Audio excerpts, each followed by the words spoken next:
Social Engineering, Lesson 1. The Art of Deception. The honest reality about your network is that in spite of all of the incredible effort that your network administrators put into protecting it, all of the firewall and antivirus software, all the additional security measures, there is one link that is always the weakest. And that link is you. So what is social engineering? According to Merriam-Webster's dictionary, it's an outside hacker's use of psychological tricks on legitimate users of a computer system in order to obtain information he needs to gain access to a system. Or it's getting needed information, for example a password, from a person rather than breaking into a system. Or social engineering involves gaining sensitive information or unauthorized access privileges by building inappropriate trust relationships with insiders. Here are some comments from notorious hacker Kevin Mitnick. He said, "The weakest link in the security chain is the human element." And according to a March 2000 article in the Washington Post, he said, in more than half of his successful network exploits, he gained information about the network, sometimes including access to the network, through social engineering. He also said, you could spend a fortune purchasing technology and services, and your network infrastructure could still remain vulnerable to old-fashioned manipulation. These are the simple definitions for what a social engineer does, but how is it we are so easily tricked? Well, social engineering is not a new thing at all. In reality, it's probably as old as speech, and goes back to the first lie itself. Social engineering is still successful today because people are generally helpful, especially to someone who is nice, knowledgeable, and/or insistent. And remember, social engineering cannot be blocked by technology alone.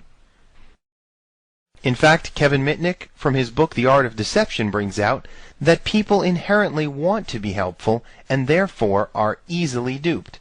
They assume a level of trust in order to avoid conflict.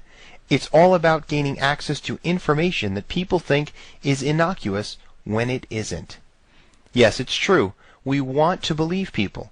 When we hear a nice voice on the other line insisting that we help them, or when we hear that they can help us, we want to listen to them. We respond. It's part of our trusting human behavior. Well, it is a fine quality to trust others, but we need to know when certain things should send up red flags in our minds.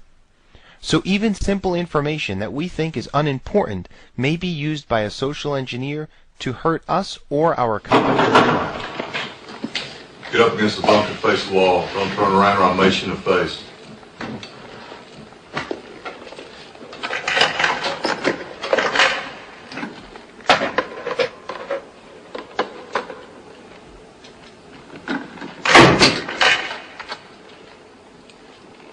Thank you so much. I'll call you when I'm finished.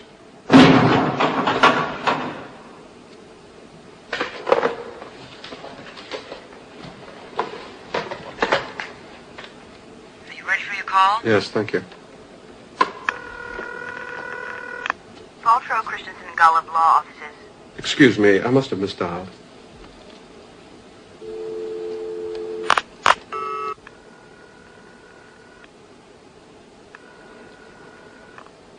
Thank you for using AT&T. This is Operator 24. Operator, I don't have the use of my arms. Would you be so kind as to dial a number for me, please? Certainly. What's the number? Area code 301-555-6624. The University of Chicago Department of Psychiatry. Dr. Sidney Bloom, please. He's not in, but I'll connect you to his office. What's his secretary's name again? Martha King. Just a moment, please. Martha King's desk. Hi, Martha. Martha doesn't come in nights. Maybe you can help me. This is Bob Greer of Blaine & Edwards Publishing Company. Dr. Bloom asked me to send a copy of The Psychiatrist and the Law to someone. Martha never sent me the address and phone number. She'll be in the morning. Well, I've got to catch Federal Express in about 5 minutes. I'd be immensely appreciative if you could pull it out of a Rolodex for me.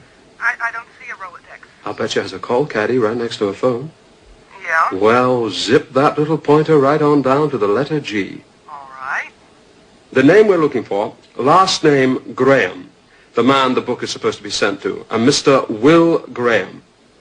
Federal Bureau of Investigation, 10th and Pennsylvania, Washington, D.C. Now, I'll bet it has his home address there, too. 3680 DeSoto Highway, Captiva, Florida. Thank you so very much. I'm finished.